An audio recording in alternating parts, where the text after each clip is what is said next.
Imagine working hard every day, being physically exhausted, and trying to juggle a full semester of credits. Then, when you lay down after an exhausting 17-hour day, you open Instagram to find out people are being paid to do what you go through.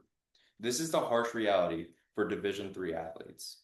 So, my topic today is the NCAA's athletic scholarship policies that ban athletic scholarships, a policy that is long outdated, unfair to student athletes, and actually hurts Division III colleges and universities. I'm qualified to speak on Division III athletics because of my experience as a D3 athlete. I also have many peers who have shared their firsthand experience at the D1 and D2 levels. There are three main topics I will discuss in my speech. First, I will give an overview of the issue with its rules and regulations. My second point will analyze why the policy exists. My last point will offer a sensible solution to the D3 athletic environment. I'll begin with a short explanation of college scholarships. Every year, the NCAA spends millions in scholarships across the nation. Divisions 1, 2, and NAIA utilize college scholarship money. However, Division 3 is prohibited because of the said so focus on academics. My first point of discussion will be the overarching issues of NCAA Division 3 scholarship policies. Division 3 athletes put themselves in the same physical, mental, and time-consuming environment that any athlete in any other division does. In fact, many do more than other divisions athletes.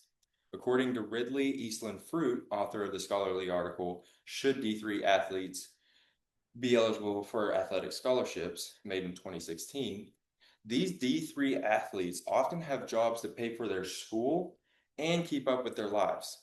They use loans and their savings to keep up with the demanding environment of college. The finances create immense amounts of stress on athletes and encourage them to drop out or quit their sport and find an entire new school. Another scholarly article by Anthony Savoli in 2021, The Relationship Between Sports Specialization and Creativity and the Impact on Athletic Scholarship Opportunities, shows that when athletes have poor financial support, it prevents highly skilled athletes from performing at the collegiate level. From experience, I have witnessed talented athletes obtain Division III offers with no Division I or II offers. They are held back from attending because of their finances. To back this claim, a scholarly study in 2015 by Matthew Katz called Factors for Success in NCAA Division III Athletics resulted in almost 60% of D3 athletes claiming they have financial stress, resulting in these athletes to reduce time practicing their sport or drop out of school entirely. On top of that, the NCAA demographic data represented an Amanda study in 2013 examining the experiences of former D1 and D2, D3 non-revenue athletes explains that low-time income athletes are continuing to become less present in D3 programs. The NCAA has no policies in place to support low-income students as tuition rises and financial support inventory decreases. This creates a lopsided pool of untalented D3 athletes who are only playing because they can afford it. They aren't actually talented. Additionally, many athletes choose to leave Division III schools when they see a scholarship opportunity, leaving coaches to scramble to fill their rosters every single season. James Statsby's study in 2025, Burnout, Identity Loss, and Institutional Gaps, a qualitative examination of sport discontinuation among NCAA Division III athletes, explores the competitive advantage that higher divisions have since they are able to offer scholarships. This results in highly skilled athletes in Division III programs to transfer for athletic scholarships. Now I will discuss my second point, the reasons behind why the policies of Division III scholarships are in place. The reason for no athletic scholarships at the Division III level exists because of the underlying principles that develop those colleges, an academic first approach, and the pressure on the institution.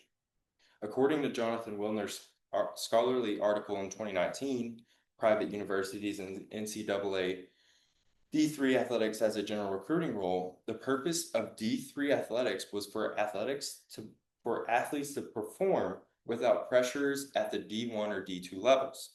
Student athletes are encouraged to focus on academics and their lifestyles when their sport comes second.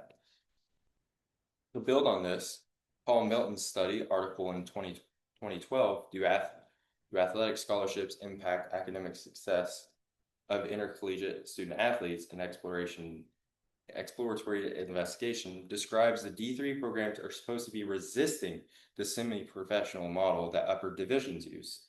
As seen in Paul Milton's study, D3 athletic programs do not develop the type of income that D1 and D2 colleges are capable of.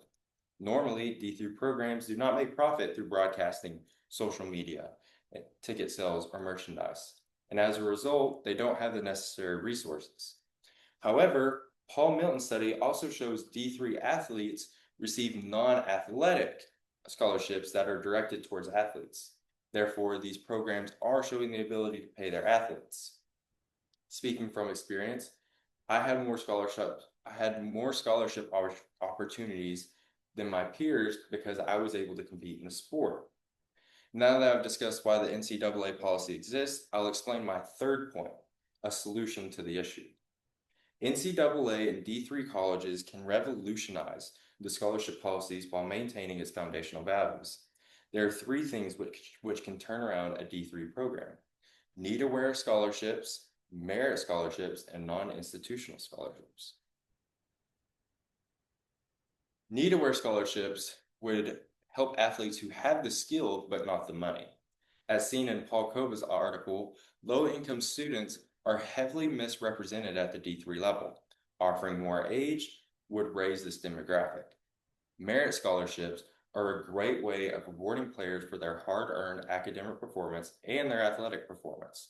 This first ensures that students prioritize academics, and then they're rewarded with the additional support of being a student athlete.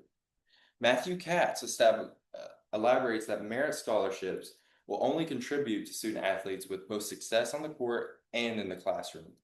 Therefore, the foundational value of an academic-first approach is still kept in these programs. My last suggestion is allowing D3 programs to accept a limited amount of non-institutional based scholarships. In other words, allow programs to accept donated based scholarships or form an NCAA pool of scholarship money which is distributed based on athletic and academic performance. As we mentioned earlier, successful Division III athletes will often leave their program for scholarship opportunities at a higher level, rewarding all conference, MVPs, or all academic players with scholarships will keep more athletes at their programs. So in conclusion, the Division III scholarship policies are in place for solid reasoning for the beginning, but with time, these policies have become outdated and have not been fair to Division III programs or their players. Today, I have discussed the problems that this policy has caused for student athletes and their teams, from the financial burdens to the stress it leaves on fulfilling rosters. I also explained why the policy was created, but why some of the variables are no longer reasonable. Lastly, I outlined various solutions which give student athletes a fair and financially pleasing opportunity to compete at the Division III level, all while keeping the foundational values that the level was built on, and keeping the pressures away from the institution.